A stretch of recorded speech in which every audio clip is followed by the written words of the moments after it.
از دوست ندارم اندازه قبل. تنها چیزی که مونده یه هوای سردی حواس پرت ندارم. حرفاتو بده پس تو سبر. نه اومد اینجا لشگر کشید معروف جمعش مشرک بشید. میخواه چشمم بیشتر بیفتی بیا اینجا روی اشکم بشید. بزا بکشم چشم خط بشید بشم مقام هر شد چین که دیگه حتی زبونتو ندارم. دوا کردی تن جوونتو هرومم و اینه میبینی دستم پره. تنها چیزی که ازش هستم پره. نمیخوام بیام از سندوره فکرشو کنم تصوره. دنیا بوده بد بوده با خدا میدونه که سطح بده رامون و علاقه هامون. دست و پا شدم انگاه مارم نمیرسم به پارو بارم. دیگه این حسی که بهم داری همین حسو من به یکی دیگه دارم. وای زدم به دستش نمیخوام دلم شکستش ولی خودم شکسته که باور نمیکنی نشون بدم با رسمش. میخورم به زمینه با اینکه میدونم زندگی همینه. یه نگاه به جسم خستم بده روحم بستریه بودم گنگه دلم با خودش جنگه. وقتی راه میرم جلو میگم فراموشش کن ولی نمیتونم خب دلم تنگه. میرم جایی که تنهایی بشه چشم خیس. اگه تکس دادم چند تا فوش دادم مطمئن باش چیزی توی دلم نیست. عادی عادی ترم قبل عادی ترم تو عادی ترم. یه قلب سنگ سرش چنگه میگم بده داشت.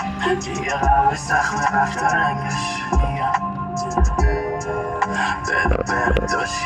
دیگه اگه کسا شره اون اگه میدنی بود چرا اصلا نخواد بره.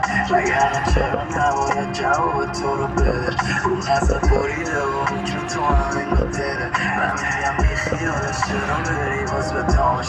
جکو با شیشه بزن شاید یکم پاک یادش. ریز رسم دوست خارش سنگ نزن تو راه به راهش. نرو دنبالش بذاش باشی تو خاطراتش. تلفن زنگ میخوره ولی خط و موبایله. به خودم میگم چی دارم داری که تو دوباره جدم نیستن اومدم چجوری تو اتاق که به خودم میام 2 ساعت قفلم جلو آینه. عاشقش بودم این چند ماه انقدر که حسای بیخیز فردا چون که تا دیروز نمیریختم داشت تو نمیدم بدون پیش بردا. آدم شدم اون به خدا الان گفت به محروم گفت میشم الان مادرشون گاییده میشه بگم ولی همیشه بهتر شکر خودم. میشه خیلی راست کردم میشه شاید کل راست کردنم. منم اونم اون متنفر کم چرکم و بعد نواز زدم. دیدیم چی خودم باز دارم اختا باسم دلم آده همیشه جلو آینه به خودم میگم باز اشتباه کردی. عشق میکردن زمین افتادن اما حالیم نبود. تحویل نمیگرفت اون که تا دیر صدا میومد سپاس میپرون.